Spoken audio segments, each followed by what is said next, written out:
हमारे पास जो रिसर्च और आर्टिकल्स हैं वे एक बहुत ही बुनियादी टकराव की बात करते हैं। मतलब हमारा मिशन आज ये समझना है कि इंसान ने एटम को तोड़ लिया है, जीनोम को मैप कर लिया है। बिल्कुल, तकनीकी रूप से हमने बहुत तरक्की कर ली है। हाँ, लेकिन फिर भी हमारे अंदर आज खालीपन और चिंता अपने चरम पर क्यों है? हम बस ये मान लेते हैं कि ब्रह्मांड या तो किसी चेतन रचयिता का काम है या फिर केवल भौतिकी का एक ठंडा इंजन। मुझे तो ये स्थिति किसी वीडियो गेम जैसी लगती है। Video game? वो कैसे? जैसे हम गेम में बहुत सारे डेटा पॉइंट्स और आइटम्स तो इकट्ठा कर रहे हैं, लेकिन गेम का असली कोड या उसका मतलब हमें समझ ही नहीं आ रहा। चलिए आज इसी को सुलझाते हैं। ये बहुत ही सटीक उदाहरण है। देखिए, ये उलझन इसलिए पैदा होती है क्योंकि हम दिमाग के काम करने के तरीके को और उसकी जो जैविक मजबूरियां हैं उनको पूरी तरह से नजरअंदाज कर देते हैं। अच्छा, तो ये जीव विज्ञान से जुड़ा है। बिल्कुल। सोचिए, अगर इंसानी दिमाग ब्रह्मांड के हर एक क्वांटम डेटा और अनंत संभावनाओं को एक साथ प्रोसेस करने लगे तो हम शायद हम एक कप चाय भी नहीं बना पाएंगे। हमारा सिस्टम ही क्रैश हो जाएगा। सही बात है।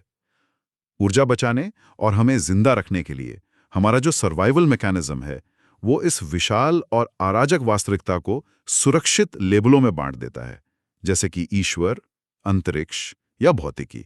मतलब हम असलियत से नहीं जुड़ रहे हैं, हम सिर्फ उन डिब्बों के नाम पढ़ रहे हैं। एकदम सही। ये तो ऐसा है जैसे हम किसी रेस्टोरेंट में गए हों और मेन्यू कार्ड को ही असली खाना समझकर खा रहे हों और फिर सोच रही हूँ कि यार हमारी भूख क्यों नहीं मिट रही। वाह, क्या बात है। और यही सबसे बड़ी चूक होती है। हम इन लेबलों को ही वो असली चीज मान बैठते हैं जिसका वे वर्णन कर रहे हैं।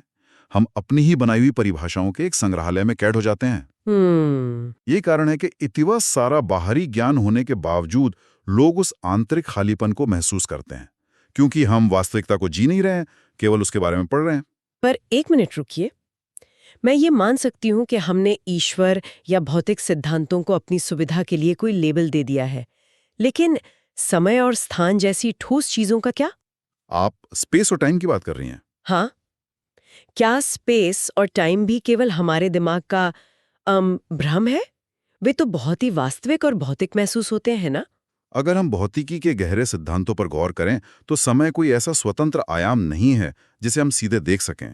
हम समय को नहीं देखते हैं। तो हम क्या देखते हैं? घड़ी की सुइयां? हम केवल भौतिक वस्तुओं की बदलती हुई अवस्थाओं को देखते हैं।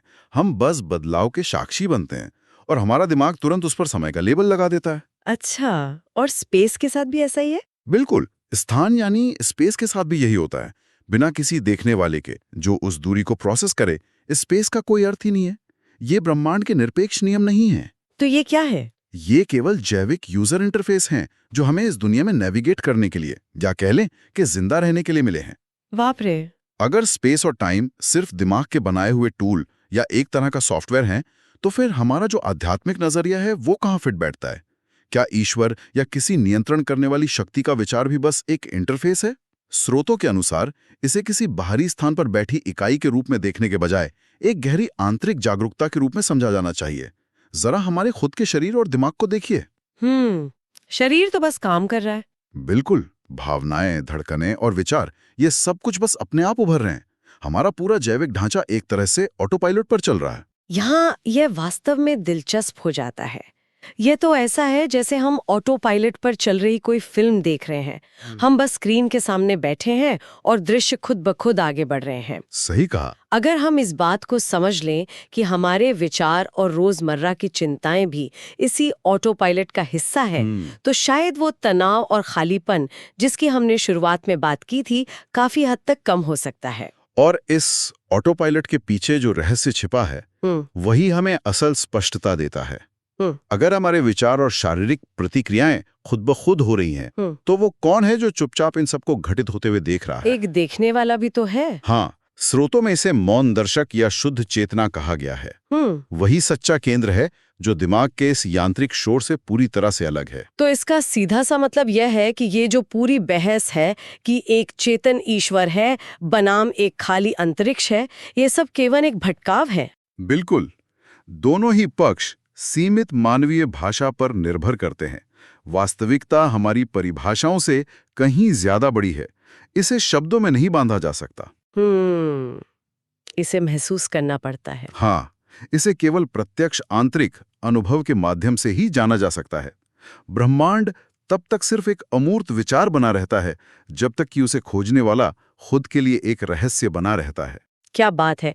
जब तक हम खुद उस प्लेयर को नहीं समझ लेते जो ये गेम खेल रहा है, तब तक बाहर के वेटा का कोई मतलब नहीं है। ये पूरी चर्चा हमें एक बहुत ही अजीब लेकिन गहरे विचार की ओर ले जाती है, जो मैं श्रोताओं के लिए छोड़ना चाहूंगी। बिल्कुल, बताइए। सोचिए जरा, अगर इंसानों की ये पूरी वास्तविकता केवल जीवित रहने के लिए बनाया गया एक बायोलॉजिकल इंटरफेस है, तो भविष्य में जब आर्टिफिशियल इंटेलिजेंस इस ब्रह्मांड का विश्लेषण करेगा, जिसके पास जिंदा रहने की कोई जैविक बाध्यता या डर नहीं है, तो क्या वो उस असली वास्तविकता को देख पाएगा जिसे देखने से हमारा इंसानी दिमाग जैविक रूप से हमेशा के लिए ब्लॉक्ड है?